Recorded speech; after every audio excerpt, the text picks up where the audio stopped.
નમસ્કાર. આજના મજેદાર વિશ્લેષણમાં સ્વાગત છે.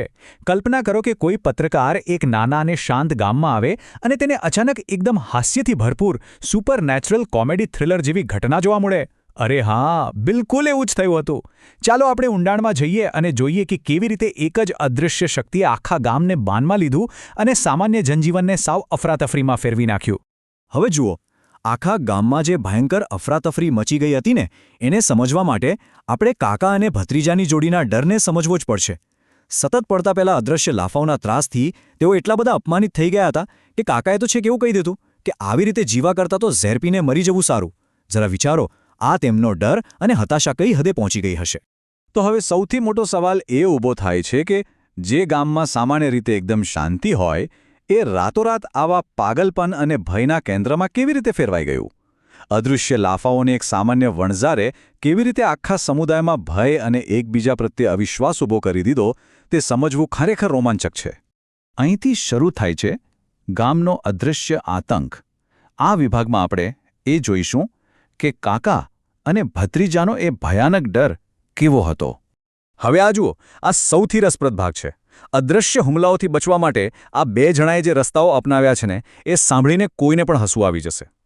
કોઈ અદૃશ્ય વ્યક્તિ હુમલો ન કરે એ ડરથી ભાઈ સાહેબોએ નહાવાનું જ બંધ કરી દીધું.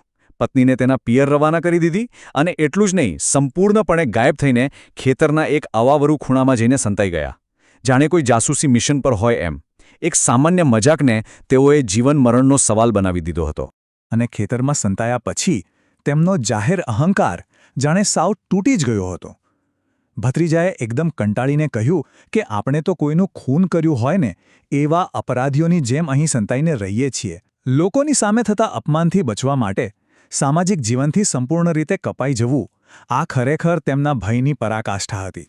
જ્યારે આ બંને પીડિતો ખેતરોમાં ગાયબ થઈને બેઠા હતા, ત્યારે સૌથી મોટો પ્રશ્ન એ હતો કે આખરે આ અદૃશ્ય હુમલાઓ કરી કોણ રહ્યું હતું?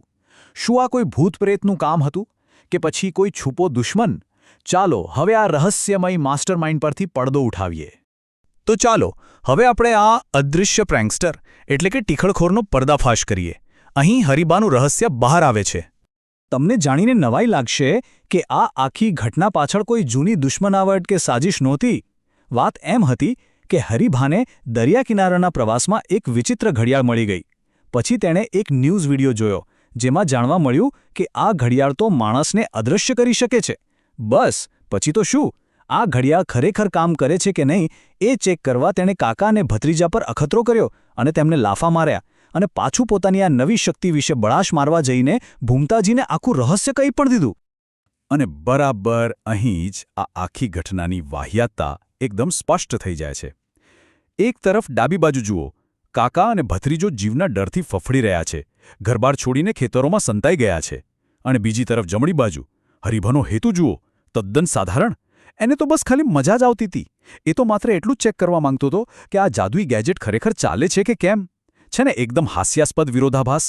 આવા નાના ગામોની સામાજિક ગતિશીલતા કેવી હોય છે અને કેવી રીતે એક નાનકડી વાત આખા ગામમાં અફરાતફરી મચાવી દે છે, એ હવે આપણે જોઈએ. અહીં આપણે ગામના એ તણાવગ્રસ્ત સંબંધોનું આખું ચિત્ર જોઈ શકીએ છીએ. હરીભા આ આખી અફરાતફરીનો માસ્ટરમાઇન્ડ હતો અને તેણે આનો પૂરો ફાયદો ઉઠાવ્યો. ભૂમતાજી પહેલાં તો ભોગ બન્યા, પણ પછીથી હરીભાના સાથી બની ગયા.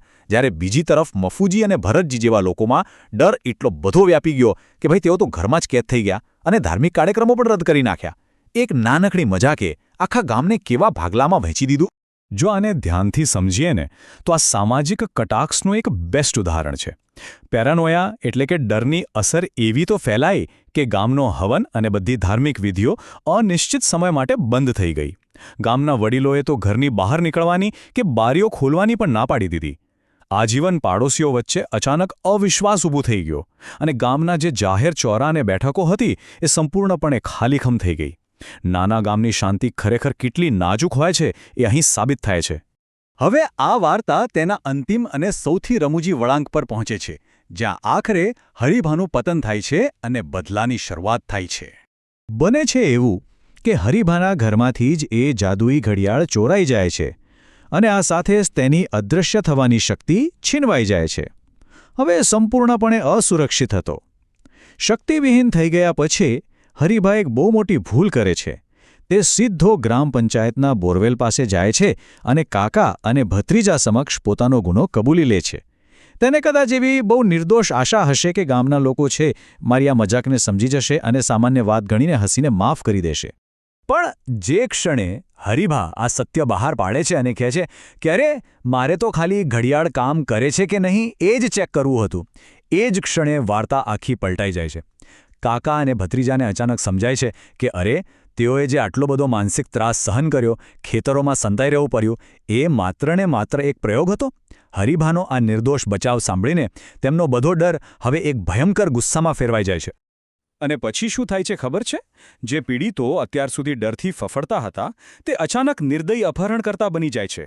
કાકા અને ભત્રીજો હરિભા પર તૂટી પડે છે અને હિંસક રીતે તેને પકડી લે છે.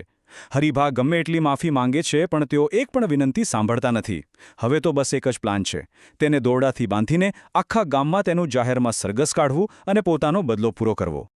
તો આખરે આ સમગ્ર ચર્ચા આપણને એક બહુ મોટો અને વિચારવા જેવો પ્રશ્ન પૂછીને જાય છે.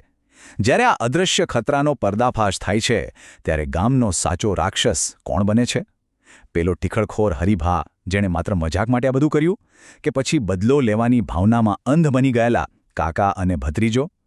આ સવાલ જ ગામડાના જીવનની અસ્થિર અને અત્યંત મનોરંજક ગતિશીલતાનું એક અદ્ભુત ચિત્ર રજૂ કરે છે. તો વિચારો આના પર. આજની આ ચર્ચામાં બસ આટલું જ.